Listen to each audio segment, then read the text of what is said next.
Hello everybody! What's up you guys? Welcome to my channel. And for today's video, tayo ay magme-makeup empties haul. Ngayon ko lang gagawin tong makeup empties, pero lagi kong ginagawa ang empties haul. Pero skincare naman yung mga yun. Kung interesado kayo sa mga parang pinaka-skincare review na rin siya, but empties na nga lang. Ilagay ko na lang yung link sa description ng mga empties haul ko. Para na rin kasing skincare review yun. Kung interesado lang naman kayo.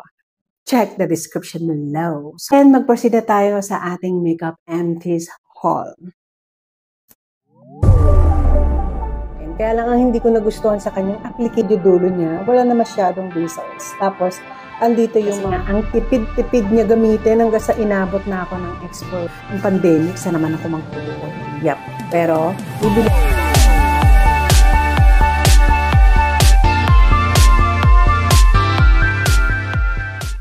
Ito siya guys. Tara! Okay. Kalalagay ko lang kasi kauubos lang nito. Jessie & Co. Lip Blush. Nagkalat siya. This one is Lip and Cheek Blush Serum. Ano kong shorts nito? At syempre, doon pa lang sinabi ko na sa inyo na nagustuhan ko siya. Mura lang to actually. Lagi ko siyang dala-dala sa travel ko kasi nandito na lahat. Lipstick, blush, in one. Yes, travel friendly. Kaya lang yung sa akin medyo nag-leak na kasi ilang beses na siya nakakapag-travel. Gusto ko siya. Definitely repurchase. Meron pa siya ng konti. Maganda yung kanyang applicator. Meron pa siyang tint. At saka maganda sa kanya pagka nilagay mo sa cheek. Glowing ka. Ayan o, nakita nyo. Sobrang ganda niya guys. Bet na bet ko. Gusto ko pa para meron ka pang laman. Hindi pa naman siya expired. Hindi ko alam na meron pa siya laman. But anyway, nandito na siya sa basura. Maganda sa kanya guys. Kahit maghilamos kayo o kahit anong swimming kayo, hindi kagad-agad siya natatanggal. Kagad-agad siya natatanggal kahit oil siya. Ayan, nag-stain siya sa aking ano. Yeah, highly recommended. Ilalagay ko na lang sa iCard ang aking shorts nito. Pag shorts, mga less than 1 minute lang. Sa mga hindi pa nakakaalam. Sa mga hindi YouTuber, lip balm, beauty bar. Medyo matagal-tagal na to. Matagal na itong mga makeup empties kong to eh. Gamit ko siya bago ko mag-lipstick. Pang-prep ko siya. Tapos inaalis ko na lang siya pagka maglalagay ako ng lipstick. So, okay siya sa beauty bar ko binili. Siya Chanel. Yung pagka-ano niya, pagka-powder niya, parang silky. Tanong ako sa Chanel. Ang alam ko kasi, nare-refillan to. Tanong ko, pinakita ko sa kanya, ang sabi, hindi.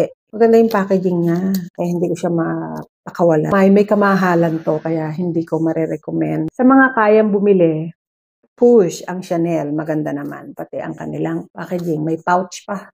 Power Perfection, BB cream ng The Face Shop. SPF 37 PA double plus, PA++, ganyan. Sobrang highly recommend to guys. Ano siya, full coverage. Full coverage. Para sa akin, full coverage siya. Wait. Isang BB cream, makapal siya masyado. Alam niyo yung two-tone. Ayan o. Naku-cover niya yung ugat ko. Yung ugat ko sa mukha, naku-cover niya. Kaya nagustuhan ko siya. Kaya lang, masyado siyang full coverage. Really recommend this. Gustuhan ko to, Face Shop.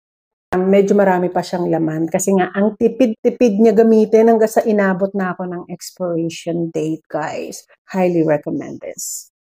Beauty Mist and Clothes, yes, and definitely repurchase again and again. Sobrang ganda, ang ganda nito, guys. Sobrang, kahit hindi ako nag-makeup, parang pang-refresh ko lang siya.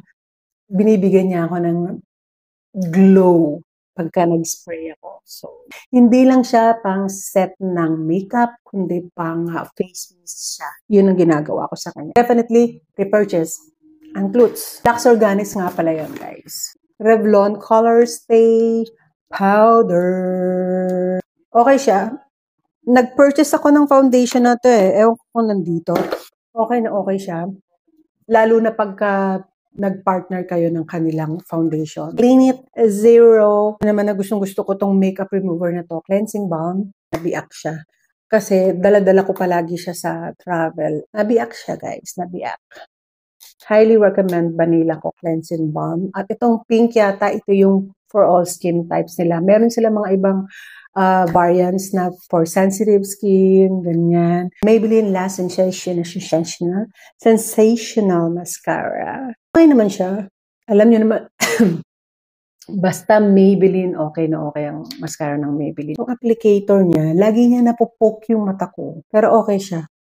Nasa-separate niya yung mga lashes ko pagka hindi siya nagka-clump. Halimbawa, meron kang parang nag-clump na lashes. Ito yung gagamitin mo pang separate. Medyo basa pa yung mascara. Ito siya, okay siya. Highly recommend Maybelline mascara. And another Maybelline mascara na Last Sensational. Ito yung black. Basta mascara ng Maybelline. Pack na pack sa akin. Kaya lang ang hindi ko nagustuhan sa kanyang applicator din. Kasi kung nakikita nyo, sa parang medyo dulo niya, wala na masyadong bristles. Tapos, andito yung mga habang bristles. Ayan. Hindi ko gusto yung applicator niya. Lalo na sa lower lashes, hindi siya maganda. Hindi ko siya nagustuhan, girl. CoverGirl, the Super Sizer Mascara. I love this mascara. Okay ang CoverGirl na to, na mascara. Matagal na to sa akin. Ang applicator niya. Okay na okay siya sa lower lashes ko. This one, Inga Mascara. Di-search ko to, may kamahalan to eh. Bigay lang sa akin to. Pero maganda siya, guys. Maganda. Maganda siya. Meron siyang fiber. Talaga na-volumize niya yung mascara mo. Ay, mascara. Talaga na-volumize niya yung lashes mo. Medyo, ang sa akin nga lang, medyo nagka-clump siya. Usually, ang mascara ko, umaabot siya talaga ng 3. Dapat 2 lang, di ba? Pero sa pangalawang apply pa lang, nagka-clump na siya. So, hindi na siya pwedeng gawing 3. Alam niyo yun. Kung ito magkaroon, alam ko Korea to eh. Korea ba? Made in Korea, yes. Inga. Yes, gusto ko yung applicator. Gusto ko yung may fiber. And hanggang 2 coat lang talaga siya. So, definitely, bibili ako nito. Maganda siya. Mascara ulit, ito ay Rimmel London Wonderfully Real. Ang ganda ng packaging, guys. Hindi ko alam kung magkano to, guys, pero nabili namin to sa US dati pa eh. Okay naman yung applicator niya. Okay siya. Kaya lang medyo kumakalat siya sa aking lower lashes. Freestar na lipstick na ginamit ko sa aming matchy-matchy look. Dati, matchy-matchy look na challenge. Siyempre, saan ko naman magagamit yung blue lipstick, diba? Bigay lang sa akin to eh. Hindi siya drying sa labi. Kung meron Jeffree Star sa beauty section sa Mega Mall eh, minsan hanap nga ako ng ano nito, yung natural lang na color Jeffree Star. Sephora Brow Enhancer. Ito. Ay, ginagamit ko siya sa aking brow bone. Yeah. Ginagamit ko siya dyan para ma-highlight yung aking kilay, para ma-emphasize ang drawing kong kilay, no? Ito yung Revlon. Ito yung Revlon na sinasabi ko sa inyo, nakapartner ng powder na pinakita ko sa inyo kanina. Kasabay sila for combination skin, combination to oily skin. Maybelline. Sobrang gustong-gusto ko to, guys. Bukod sa murang-mura na siya, ay napakaganda pa niya. Ang ganda nito, guys. Ang strong lang nung smell niya. Alam niyo yun? Pero gustong-gusto ko na to. Gustong-gusto ko to. Kasi nga, ano siya, napaka-affordable niya. 200 pesos lang yata to, tama ba? Meron akong review rin nito. Lights, camera, action, super face, cushion. Maganda sa kanya. Pwedeng-pwede siya sa, pwedeng-pwede siya sa morena. Ito ang cushion ng mga morena. Kaya lang, ano siya, pricey. Ang shade nito ay O2 Natural. Yes, Glowy Makeup Serum Laneige. Yes, serum siya. Pero, primer. Last step ng skincare nyo is sunscreen, di ba? So, bago kayo mag-makeup, ito muna ilalagay nyo. Meron pa siya. Inabot na naman sa akin ng expiration date. Ayaw ko nang ganun. Naabutan ako ng expiration date. Kasi sayang. Meron siya mga bilog-bilog dyan. Or, yan siya. May mga bilog-bilog siya natin. And siya. Yan ang kanyang consistency. Yung parang ano niya, yung parang puti-puti niya, yun ang parang medyo magmamatify sa face niya. Dewy Setting Mist. Gusto ko siya.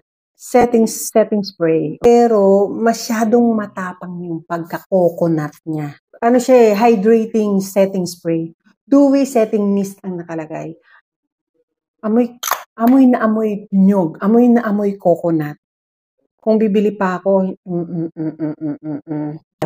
kasi masyadong strong yung smell niya, guys. So, sa US namin yung binili. iSkin Lip Addict Voluptuous Lip Plumper. Yes, maganda to, guys. Ang di maganda sa kanya, masyado siyang mahal. Halos 2,000 yata. Pero hindi ko naman to binili. Bigay lang sa akin to sa... Ay, naiwan na yung applicator. Amoy mint siya. Tapos pagka nilagay mo siya, parang sobrang mint nung iyong labi. Belo. Okay naman yung powder niya. Hindi ko na ano yan. Okay. Okay naman yung powder niya. Ang hindi ko gusto sa kanya, nagkakalat siya dito. Hindi siya pwedeng pang travel. Pero siyang, basta hindi maganda yung packaging niya, hindi ko nagugustuhan. Masyado makalat. Pero okay naman yung performance ng powder. Maybelline. Yes, meron akong review nito. Sky High. Nagustuhan ko tong mascara na to, guys. Applicator, nabibend siya. Wait, nabibend siya. Hindi siya matigas. Tapos, nag-volumize na yung aking lashes. Lalagay ko na lang sa iCard yung aking review. Kung kayo interesado, panoorin nyo ang aking review ng mascara na to.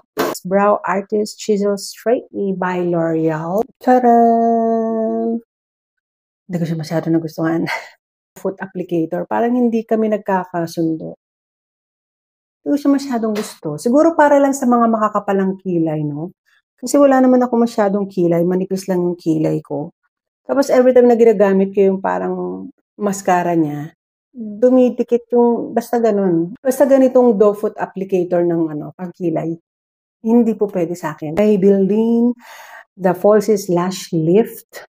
Tapos ang bango niya. May amoy siya na may amoy siya na basta mabango. Yeah, okay yung formula. Definitely repurchase. Bibili pa ako nito, guys. Ang ganda ng lashes ko dito. CoverGirl Total Tease. Nakikita niyo yung applicator niya. May yan. Napupok nito to. Napupok niya yung mata ko. Kaya hindi ko gusto.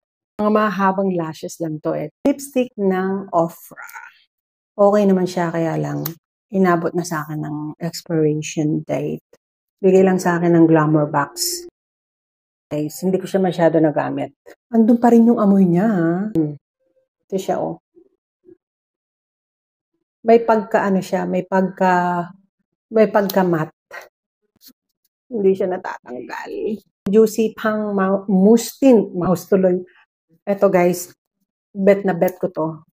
Ano to eh? Sa may Apyu. Apyu ko binili. Ayan siya, guys. Ang gaan niya sa labi at saka sobrang ganda niya. Tako niya sa online, bibili ako niya. MAC Trio. Okay siya, guys. Ang gusto ko sa kanya, travel friendly, meron siyang mirror, tapos magnetic. Ang ganda ng packaging from MAC. Yes to MAC. Lip balm by EOS. Yes. Okay siya. Nabili ko to sa Taiwan. Ganda ng packaging, di ba? Makakita pa ako ng ganito. Bibili pa ako. Kasi meron sa SNR na EOS balm. Kaya lang, ang dami ng aning ko naman yun, naabutin ako ng expiration date na naman nun. Gusto ko yung ganito lang. Kasi ako lang naman ang gumagamit eh. Is din Mario Badescu Setting Spray. Bet na bet ko to. With aloe, herbs, and rose water. Bet na bet ko to, guys. Every time na ginagamit ko siya, guys, sobrang glowing yung skin ko. Dewy, ganyan. Try ko yung ibang variants nito. Pero ito, gusto ko to. Definitely repurchase Mario Badescu. La Sensational Boosting Serum by Maybelline. Hindi boosting serum daw. So, hindi ko alam kung anong naging effect nito sa akin. Hindi ko matandaan. Siguro wala siyang effect sa akin. Into It Triangular Eyebrow. Wala na. Okay naman siya. Okay. Hindi na kailangan magtasa-tasa. Concealer ng Maybelline. Di ba katulad niya nasabi ko sa inyo, hindi ako nagko-concealer. Nagko-concealer lang ako pagka may kalat ako dito. Pero dapat mag-concealer na ako kasi yung eye bag ko. Ito, meron ako nabiling concealer ng Tarte. Yung Shape Tape. Binili ko sa Dubai. Ayun, gamit ko ngayon. At okay siya. Mas okay siya dito sa Maybelline. Pero yun, syempre, alam niyo na pricey yun. Ito, mura lang. First Day Ink Crayon, sobrang highly recommend this. Wala na, ubos na, ubos na. Gustong gusto ko to kasi meron siyang pangtasa dito.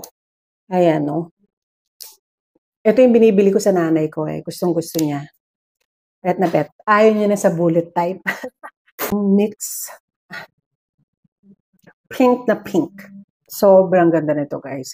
Bibili pa ako ng ibang shades nito. Ang lambot niya ba sa labi. Yun siya. Halata mo expired nature. Purchase. Meow liner.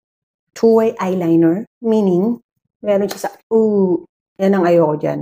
Ito, hindi ko gusto dito. Yan. Meron siyang applicator na ganyan at meron siyang stamp sa dulo.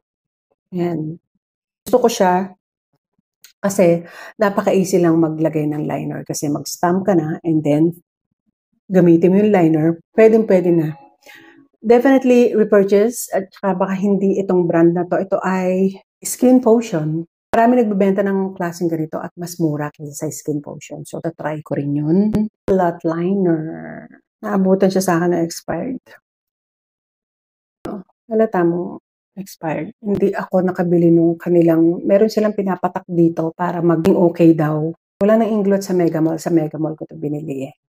So, yeah, definitely repurchase kasi gustong-gusto ko ito. Pixie na lip liner.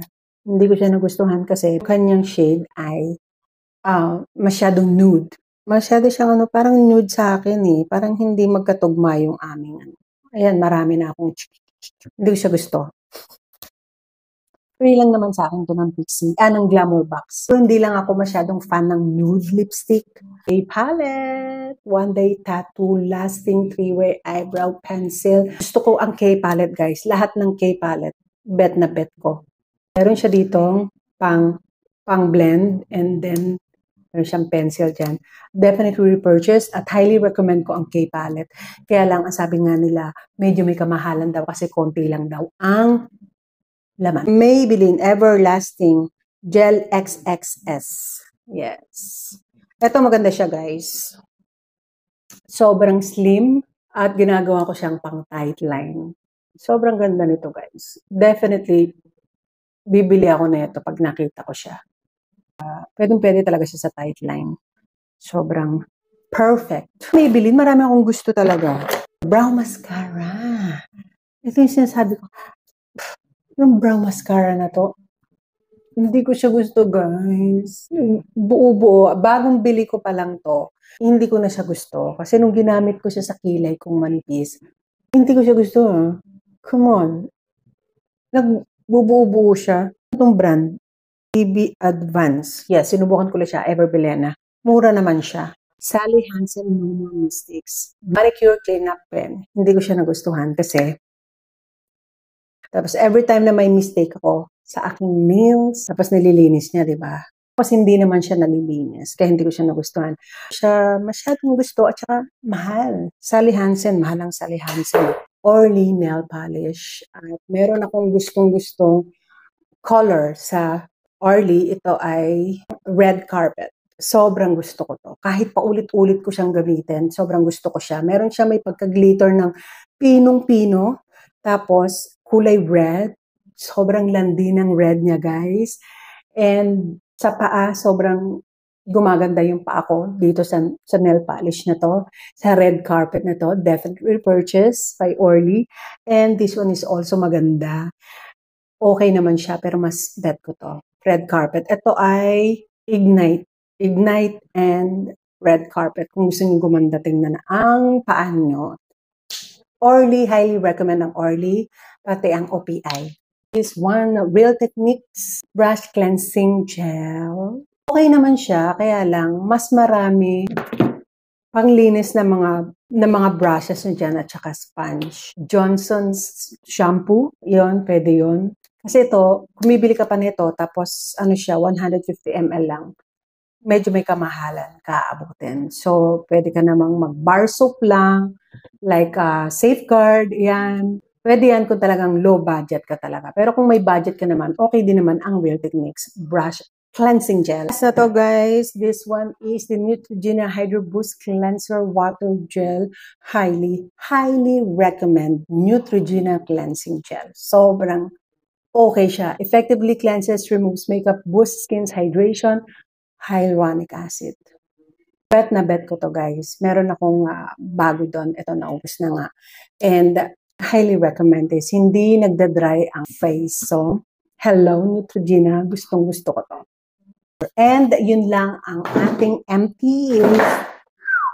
Kung nagustuhan nyo itong video na to, don't forget to give it a like. Thank you for watching and subscribe to my channel sa mga hindi pa nakakapag-subscribe at i-on ang bell para updated kayo sa mga upcoming videos ko like travel, skincare review, product review, lahat-lahat na. See you on my next video. Bye guys!